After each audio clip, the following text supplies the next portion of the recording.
O'zbekiston Respublikasining 2025-yil 25-dekabrdagi soliq va budjet siyosatining 2026-yilga mo'ljallangan asosiy yo'nalishlari qabul qilinganligi munosabati bilan O'zbekiston Respublikasining ayrim qonun hujjatlariga o'zgartirish va qo'shimchalar kiritish to'g'risida O'RQ 1108 sonli qonuniga asosan Soliq kodeksining 137-moddasi 3-qismi 4-band bilan to'ldirildi.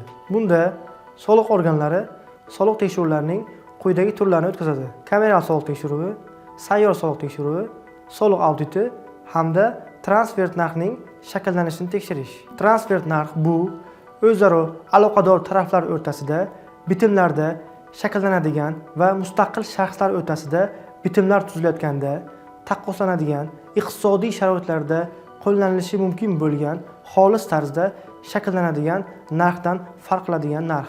O'zaro bog'liq bo'lgan shaxslar kimlar? Soliq kodeksining 37-moddasida o'zaro bog'liq bo'lgan shaxslarning 11 ta shakli ko'rsatilgan bo'lib, soliq nazorat jarayonlarida ko'p hollarda quyidagi shakli uchrab kelmoqda. Bunda agar yuridik yoki jismoniy shaxs boshqa yuridik shaxsda bevosita va bilvosita ishtirok etsa va bunday ishtirokining ulushi 20% dan ortiq tashkil etsa, qaysi soliqlarga transfert narx doirasida tuzatish kiritiladi? Soliq summalari kamaytirilganligi yoki zarar summasi ko'paytirilganligi aniqlangan taqdirda foyda solig'i va jismoniy shaxslardan olinadigan daromad solig'iga tuzatish kiritiladi. Agar qazilmaga ad valor stavka soliq solinsa, bir tomon shu soliq to'lovchisi bo'lmasa, yer qadridan foydalanganligi uchun soliqqa tuzatish kiritiladi. Agar bir tomon QQS to'lovchisi bo'lmasa, qo'shilgan qiymat solig'iga tuzatish kiritiladi. Agar bir tomon aksiz soliq to'lovchisi bo'lmasa, aksiz solig'iga tuzatish kiritiladi. Transfert narxini aniqlash usullari qanday? Transfert narxini belgilash chog'ida soliq nazorati o'tkazilganda O'zbekiston Respublikasi Soliq qo'mitasi belgilangan tartibda quyidagi usullardan foydalanadi.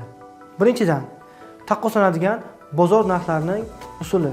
Ikkinchidan, keyingi realizatsiya qilish narxi usuli. Uchinchidan, xarajat usuli. Shuningdek, taqqoslanadigan rentabellik usuli hamda foydani taqsimlash usullari ham mavjud. Qilingan tahlillar natijasida quyidagi holatlar aniqlanmoqda. Masalan, C korxona A va B korxonalarining ta'sischisi. C korxonaning A korxonadagi ustav fondi ulushi 50% ni, B korxonadagi ustav fondi ulushi 100% ni tashkil qiladi. A va B korxonalar o'zaro aloqador. A korxona B korxonaga neft mahsulotlarini boshqa kontragentlarga qaraganda arzon narxlarda sotmoqda. Natijada foyda solig'i bazasi 9,5 milliard so'mga kamaytirilganligi aniqlandi. Yana bitta holat bo'yicha gapiradigan bo'lsak, yagona ta'sischisi bo'lgan holding A, B va C korxonalarining ta'sischisi. A korxona foyda solig'ini 15% stavkada to'laydi. B va C korxonalar esa foyda solig'ini 20% stavkada to'laydi.